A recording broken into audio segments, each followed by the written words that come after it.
4PM news network में दोस्तों आपका स्वागत है। मैं हूं आपके साथ राशिद ज़हीर। आपको खबर सुनाने से पहले मैं एक शेर सुनाना चाहता हूं।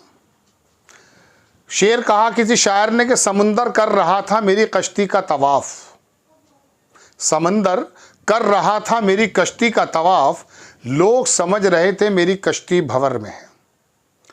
मायावती के बारे में खबर बताने के लिए हाजिर हुआ हूँ, लेकिन उससे पहले भूमिका तो बांधनी पड़ेगी। आधा मिनट तो झेल ही लोगे सर। मैं आपको बताता हूँ, अखिलेश यादव ने 3 दिन पहले गठबंधन क्या किया। इंडिया गठबंधन की तमाम गुत्थियां सुलझती जा रही हैं। 17 सीटें मिली। केजरीवाल ने 4 प्रदेशों के साथ लगभग अपना जो है गठबंधन कांग्रेस के साथ तय कर लिया है। लेकिन मैं आपको एक ऐसे गठबंधन के बारे में बताने के लिए हाजिर हुआ जिसकी कोई अभी आधिकारिक पुष्टि तो नहीं है, लेकिन राजनीतिक गलियारों में चर्चा इतने ज़बरदस्त है कि अगर वो चौका मौका देख के पड़ जाए, आप यकीन मानिए, लिख कर रख लीजिए कागज़ अगर कलम आपके पास है, कि 4PM पर राशिद ज़हीर नाम का एक एंकर बता रहा था, भारतीय जनता पार्टी केंद्र से उखड़ जाएगी। देखिए, अभी आचार संहिता लगने दीजिए। ममता बनर्जी के तो रुख में थोड़ी नरमी आ रही है, लेकिन सोनिया गांधी अगर मायावती और ममता बनर्जी से बात कर लें 15-20 दिन बाद, तो आप यकीन मानिए उत्तर प्रदेश के अंदर 62 सीट जो हैं, 2 अनुप्रिया पटेल की हैं, सोनेलाल पटेल की जो बेटी हैं, और 80 में से 80 जीतने का इस बार अज़्म उठाया गया है। 08 हो जाएगा, 08 0 इधर रखना पड़ेगा आपको, कागज़ कलम लिख लीजिए।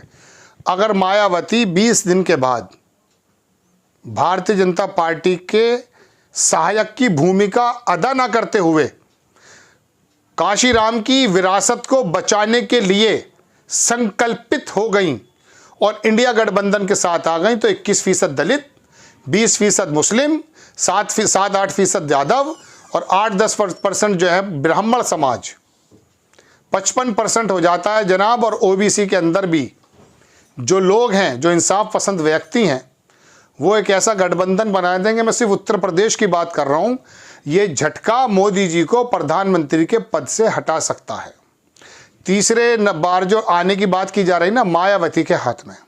अब मायावती आएंगी नहीं आएंगी इसकी उम्मीद मुझे भी बहुत कम है, क्योंकि मायावती अपनी अकूत संपत्ति, जैसा कि लोगों का आरोप है, उनके भाइयों के पास है, किसी के पास भी है, उसको बचाने पर लगी हुई है। लेकिन याद रखिएगा, ये चुनाव आखिरी है।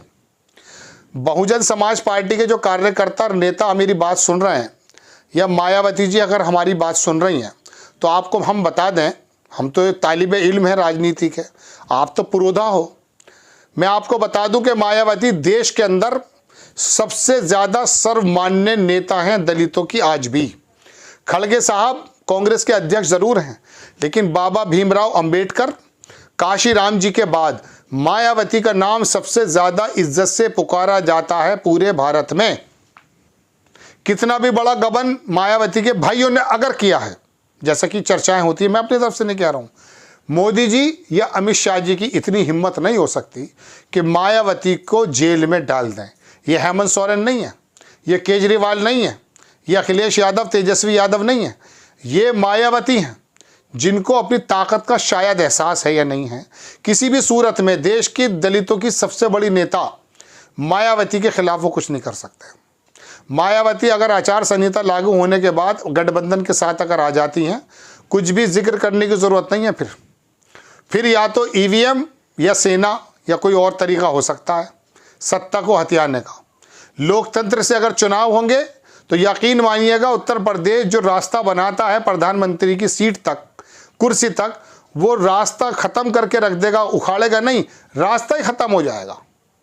ये एक ऐसा तुरुप का इक्का है जो मायावती अगर खड़ी हो जाएं, और उनका समाज बड़ी असमंजस की स्थिति में है। कभी वो आज़ाद समाज के जो नेता हैं चंद्रशेखर रावण, उनकी तरफ देखता है, कभी वो अखिलेश यादव की तरफ देखता है, और कभी वो खड़गे साहब की तरफ देखता है, और कभी कभी मुस्लिम अल्पसंख्यक समाज और बहुजन समाज 5 किलो चावल को देखता है। लेकिन आपको मैं बताऊं, पेट की भूख तो मिट जाएगी, लेकिन लोकतंत्र अगर बचा रहेगा, संविधान अगर बचा रहेगा, जैसे कि आरोप लगता है कि संविधान खतरे में है, देश खतरे में है और जितने पिलर्स हैं उनको क्या बर्बादी फैली है, तो आप भी जानते हो। देश के अंदर दोस्तों इस जर्नलिज्म ने, इस पत्रकारों ने क्या हालत करके रख दी है। ट्विटर 4% लोग चलाते हैं दुनिया में। उस ट्विटर पर एलन मस्क का बिल्कुल साफ सुथरा खुलासा है कि मोदी सरकार उन पर मुकदमे कर देगी, उनको जेल भेजने की हालत कर देगी, जुर्माना लगा देगी। मुझ पर दबाव ये दिया जा रहा है कि जो भी इंसाफ की बात, ज़मीनी हकीकी बात, किसानों के दर्द की बात बताया जा रहा है, उनके अकाउंट को होल्ड किया जा रहा है, विदहेल्ड किया जा रहा है।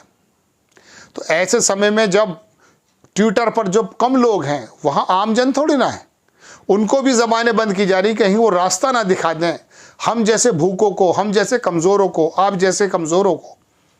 इतनी प्लानिंग जब चल रही है तो आप यकीन मानिए आने वाले हालात क्या होंगे। अभी मैं एक प्रोग्राम देख रहा था कि यूट्यूबर का नाम मैं क्या बताऊं आपको, उसने बताया कि देश के अंदर किस प्रकार से लोकतंत्र खतरे में, जर्नलिज्म खतरे में, हमारे पिलर्स खतरे में। आप देखिए भारतीय जनता पार्टी के अंदर भी लोकतंत्र नहीं है।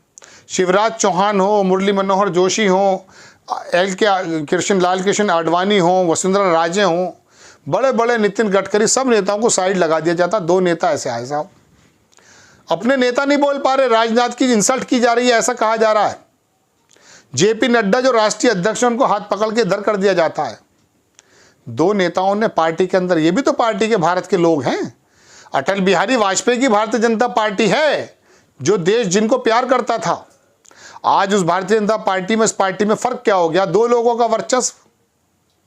लोकतंत्र को खतरे में आने वाली बातें, ऐसे आरोप लगते हैं। हम अपनी तरफ से थोड़े ना बता रहे हैं, जो भी मटेरियल मार्केट में वो आपको बता रहे हैं। कोई भी बात पूछ सकता है बंदा कि ये वाली बात आपने क्यों कही, हमने कहा फला साहब ने कही है। तो दोस्तों ये एक ऐसा, मैं कह सकता हूं कि 100 सुनार की एक लुहार की लग जाएगी कि अगर सोनिया गांधी की एक कॉल, मायावती का एक्शन, ममता बनर्जी का सपोर्टेशन, आप यकीन मानिए हालात बदल कर रख देगा। इंडिया गठबंधन पूरे देश में कितना मजबूत होकर उभरा है और बड़े बड़े नेता जयंत चौधरी इधर से उधर हो रहे हैं, समझ में नहीं आ रहा। ममता बनर्जी के सुर बदल रहे हैं और बोतल में से जिन निकल आया इंडिया अलायंस के रूप में, जिसको ख़त्म किया जा रहा था। ऐसे समय में अगर मायावती का कदम उड़ जाता है दोस्तों, हमने कल प्रोग्राम भी बनाया था इस पर, तो आप यकीन मानिए ये ताबूत में आखिरी कील होगी उन पार्टियों के लिए जो नफरत पैदा कर रही हैं, जो लोकतंत्र पर खतरा बनकर उभर आई हैं। आपको खबर कैसी लगी अपनी राय कमेंट्स बॉक्स में ज़रूर दीजिएगा। चैनल को सब्सक्राइब कीजिएगा, शेयर कीजिएगा। नेक्स्ट टाइम मैं किसी खबर के साथ हाजिर हो जाता हूँ। जय हिंद।